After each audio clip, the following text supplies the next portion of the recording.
So let's talk about the United States-Israel Futures Act. Some of you may know it as Section 219, or if you're really OG, like 4 weeks ago, Section 224, when there was so much backlash from people once they realized what the fuck was going on. There was so much backlash that they went and changed the name. No, it's not Section 224 now. Now it's Section 219. But they are the same. They are the same. The result of this will be the same. I'm not being alarmist when I say this is the end of American sovereignty. This is exactly what our founding fathers sought to protect us from. Now, they didn't think and understand and talk about the real enemy that we face today, our greatest ally. No. Why? Because it didn't even fucking exist back then. That's how new a fucking country our greatest ally is. And yet somehow they have an absolute fucking stranglehold on this country. And I think a lot of people are pretty upset about that. A lot of people are at least waking up to that because they really don't even hide it anymore, do they? The United States-Israel Framework for Upgraded Technologies, Unified Research, and Enhanced Security Futures Act of 2026, also known as the United States-Israel Futures Act, is a proposed act of Congress co-sponsored in 2026 by Senators Ted Budd and Kirsten Gillibrand in the United States Senate.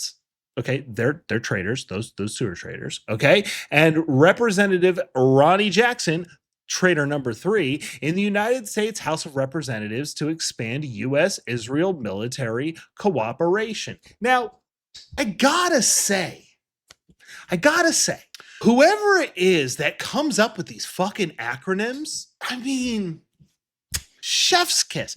From a marketing perspective, these guys are fucking legends. The Futures Act, the Framework for Upgraded Technologies, Unified Research, and Enhanced Security. Wow, what a name. It would almost be incredible if it wasn't really just the loss of American sovereignty. Now, the core provision of the act, the United States-Israel Defense Technology Cooperation Initiative, Jesus Christ, was incorporated as Section 224 of the National Defense Authorization Act, the NDAA, for fiscal year 2027. Okay, but they vote on it now to enact what happens next year. In the House version of the bill, and subsequently renumbered as Section 219 of NDAA 2027 in the House version, and Section 1217 of NDAA 2027 in the Senate version. It's almost as if Section 224, Section 219, Section 1217, it just shows how blatant they are about how they stuff this shit into other shit. Omnibus bills have to go. They have to. They need to stop misleading us. As if we live in an actual democracy and we have a say on any of this shit, because most Americans do not want to merge Israel and America. They don't want to do that. But most people don't even know. Most people don't even know. But you have to know. You have to know. Bodlink, my brother, he just said, everyone needs to go here, plug in your zip code to find your congressional reps, or call or write each one of them tonight to tell them to vote no on the NDAA tomorrow. Tell them to keep voting no until these Israel provisions are stripped from it. You go to govspeaks.us. Okay, so here is something that I urge you all to do. I don't care if you leave the stream. I'll sit here and talk about this for the next 5 minutes while you guys go do that, please. And even if you don't come back, do this, please. Go to govspeak.us. Put in your zip code, okay? Find your representative. This is a great Claude Code fucking website. I'll tell you that much. Like, go to this. They still at least need to pretend that this is a democracy. So you should go and you should tell your representatives, you represent me. That's how representative democracy government works. You are who we voted for to represent us to the government. If you are to enact on the will of the people and not the will of AIPAC or any of the other Jewish lobbies, Israel lobbies, whatever you want to call them, I'm probably going to get fucking nuked off of every fucking platform because I just said Jewish and I said it again. Now I'm going to hell. If you want to pretend that this is a democracy, then you need to listen to what my will is, what our will is, and you work on the will of the people, not your AIPAC handlers. So please go do this, right? Google your zip code and the number to your congressional representative, and you go call them and you tell them to vote no on Section 219 or Section 1217, and you tell them no on that until the Israel provision, the Israel Futures Act, is stripped from the NDAA. Please, please, please do that. Whatever it takes, okay? This shit's important, okay? The bill established the United States Israel Defense Technology Cooperation Initiative to expand and accelerate bilateral defense technology research, development, testing, evaluation, integration, and industrial cooperation between the United States and Israel. The initiative would be led by an executive agent appointed by the U.S. Secretary of Defense, now called Secretary of War. According to the New Republic, no other country has this privilege with the United States military. Why? Because that's not how this fucking country works. Rory brings up a great point. It doesn't matter what side of the aisle they're on. You tell them no. Why? Because merging Israel and America seems to be a bipartisan fucking issue. Isn't it always great how bipartisan taking away and stripping our freedoms and our sovereignty always are? It's always just so bipartisan. Like what the fuck?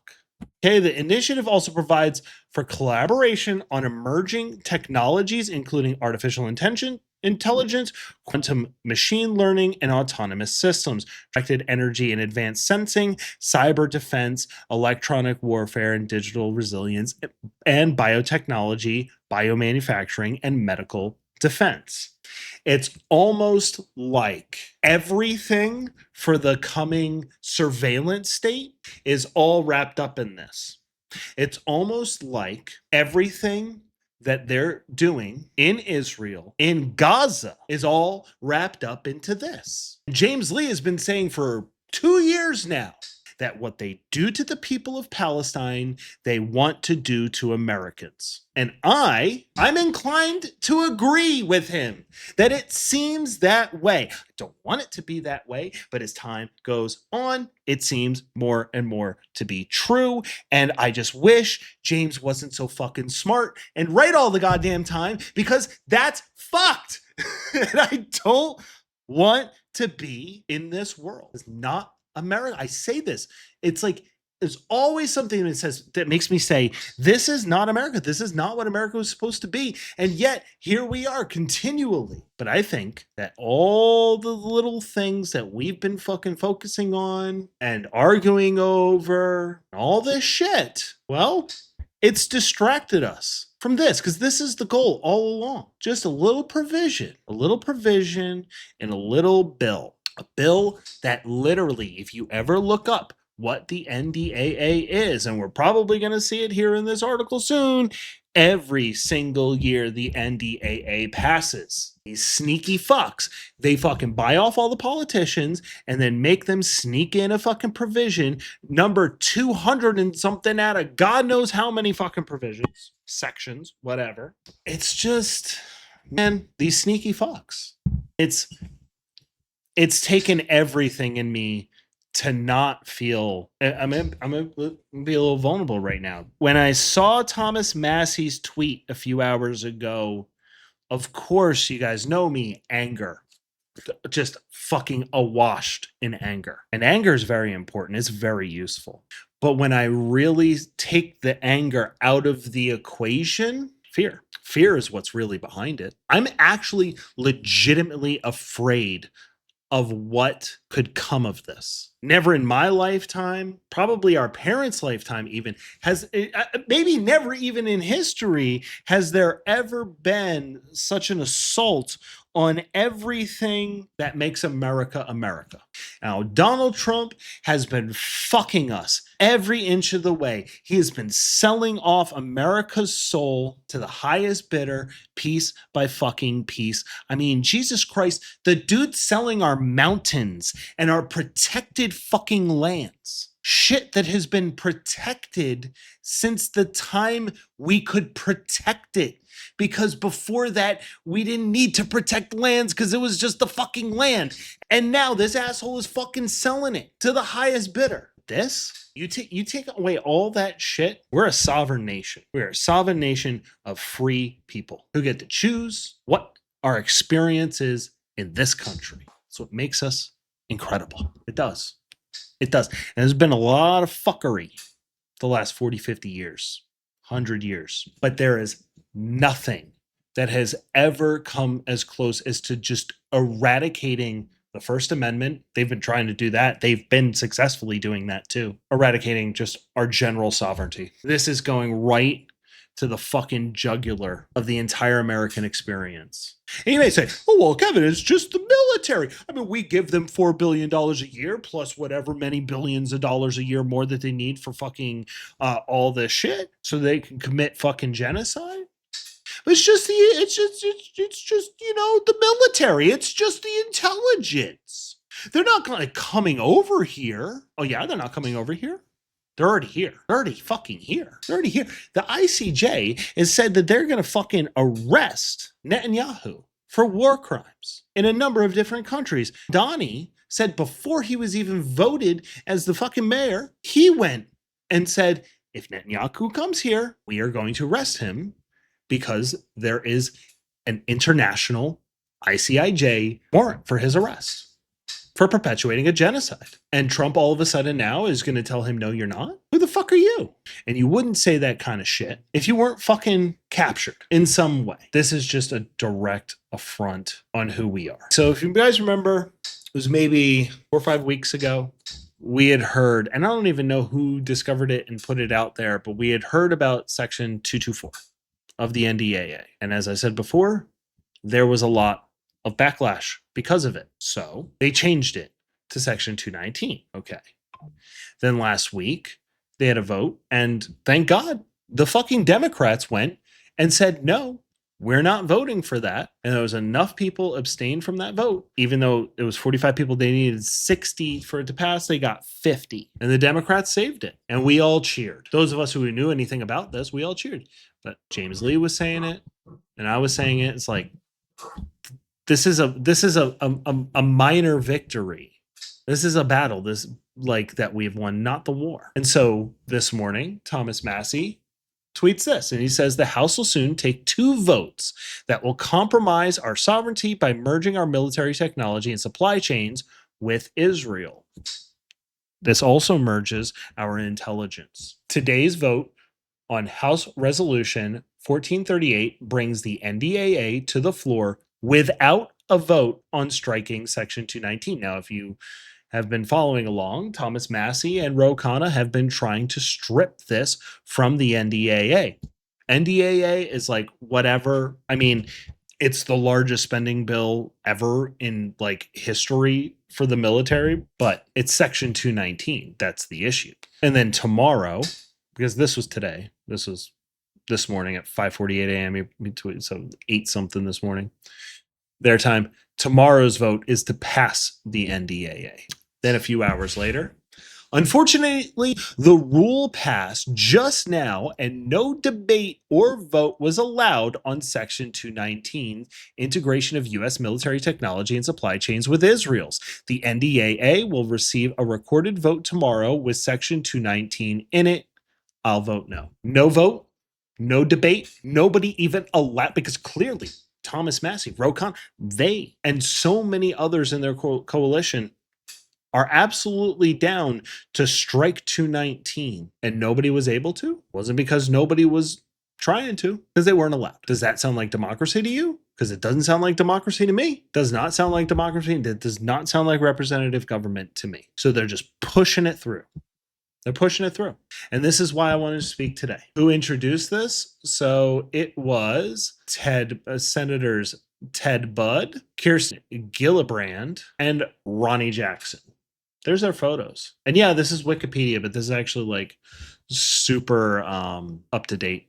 So on June 1st, 2026, Prime Minister of Israel, Benjamin Shit and fucking Yahoo, wrote a letter to Representative Marlin Stutzman, thanking Stutzman for endorsing my plan for a new framework of joint defense cooperation, co-development, co-production, and mutual investment in areas including advanced missile defense, artificial intelligence, unmanned systems, cybersecurity, and next-generation military platforms.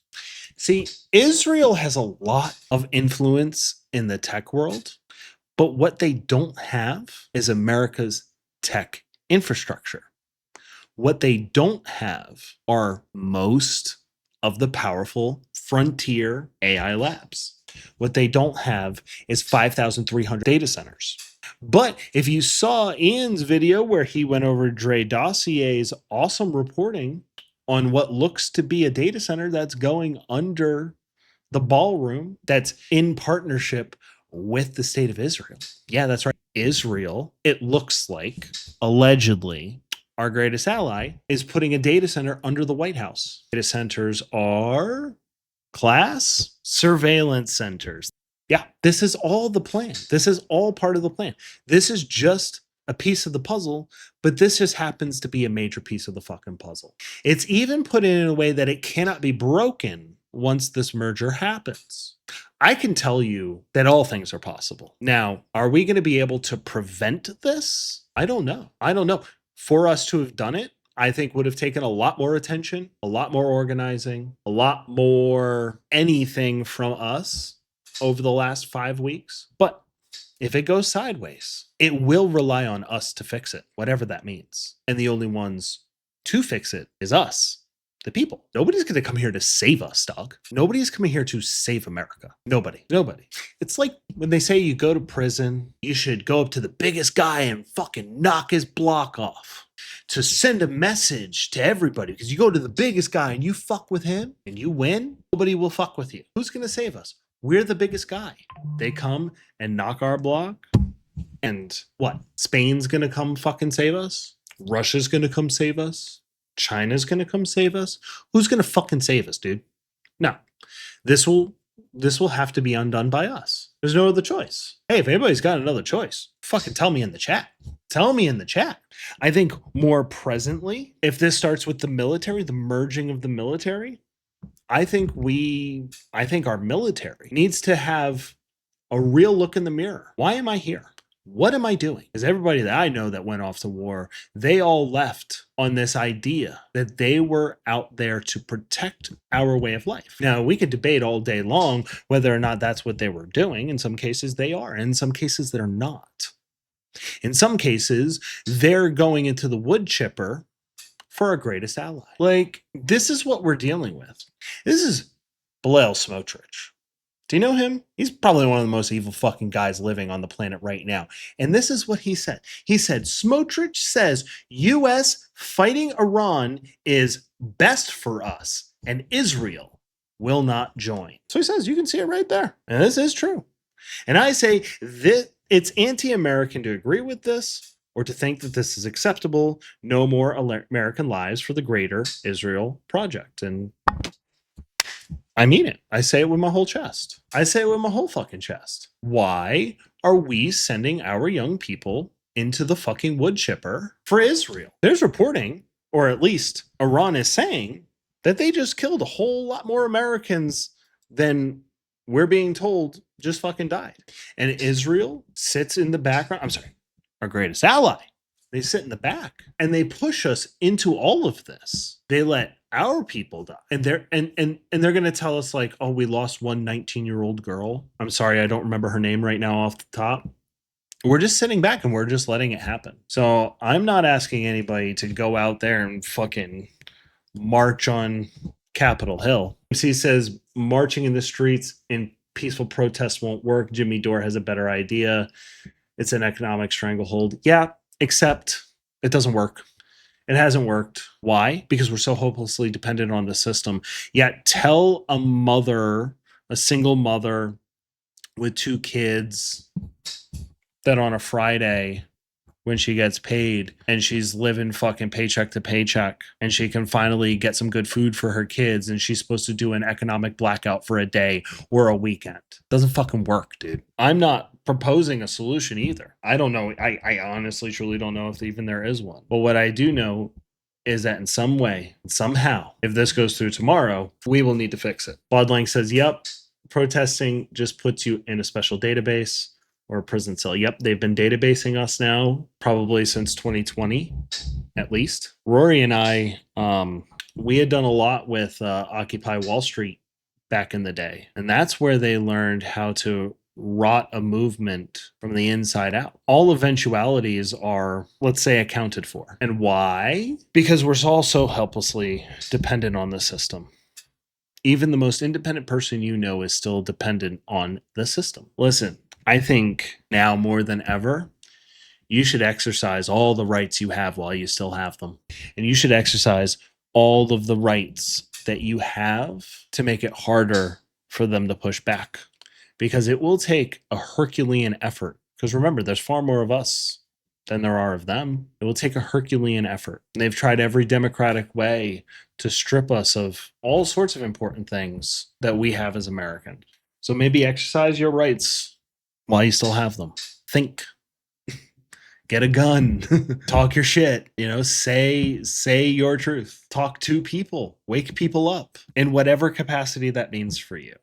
Just exercise some of that fucking freedom. Because I don't know how much more or how much longer we're going to have. You are quite literally saying everything that I'm talking about. I wish I could afford to take the risk. We are so dependent on the system that to revolt against it is actually against your immediate self-interest. Because in America in 2026, all you have is your immediate self-interest. We've been put in this position so that we forget about our community. We forget about the people, the other people. So exercise your freedom, folks. Exercise your freedoms, your rights. And then who knows? Maybe by doing so, at the end of the day, you'll get to keep exercising those freedoms and rights. That's kind of how we got here, by exercising our freedoms, exercising our rights, remembering who we are. That is the strength of America. I don't know. I wasn't going to do a long one. I'm not doing a long one tonight. I just wanted to kind of get some things off my chest. I wanted to give you guys the perspective. And I wanted to urge you, to do things like go to govspeak.us. I'm going to share this. I got X right here. I'm going to do it right here, right on X, right now, live. Fuck it, we do it live. GovSpeak, please share. Honestly, share this with your friends and your family. Like, text it to them. Be like, yo, like tonight, please take the 5 minutes. GovSpeak.us. Go, please. Fucking okay, there's 17 of you here, 20 of you here between the 2 streams right now, but there's probably a bunch more that have come through in and out. To have every one of you fill that out, that's a voice heard wherever you're at. If you're here in the US, which I think most of you are. If you share that with your mom or your dad or, your cousin or your brother or your sister or your friend, maybe from doing this stream, we'll get 50 voices heard. 100 voices heard, whatever. Who knows? It's better than nothing. My suggestion is to talk. I think talking, discourse, letting your voice be heard, going onto your social media, sharing this clip, sharing this link, urging people to go and take the 5 minutes to fill that out. These things matter. These things matter because our voice actually still holds weight. And while it still holds weight, we need to use it. To whoever handler that's fucking watching my shit, making sure I'm not overstepping too big of a fucking boundary. I'm not calling for revolution, calling for any of that shit. I'm just saying that awareness, discourse, talking, proclaiming, using your voice in every way that you can, using your intellect in every way that you can to shape the world in the way that you would like it to be shaped, from your room to the entire world around you. That is all I'm calling for. That remember that you have those options. Exercise those options. Because just like the flock cameras right now, there is enough public backlash that it's actually working. And guess what? It's not because we're withholding money from the economy, because it has nothing to do with it. Our spending money here, there, or the other, or not spending money here or there, has no effect on whether a flock camera is in your neighborhood. But for some reason, complaining about it on the internet and talking to people about it and sharing fucking videos with people about it so that they could learn, going to deflock and all that stuff, all of that stuff is amounting to what's called public pressure. We are still the public. We can still apply pressure. Those are the ways we do it, by talking, by educating the people that you care about around you about the things that they're likely missing, because there's too many fucking things to be worried about, including what is my present situation. So please, your homework is to fill out govspeak.us, share that link with somebody, share it on social media, whatever. Do all of that. That's your homework. Engage, use this, engage. We've got, like, I don't know, what do we got?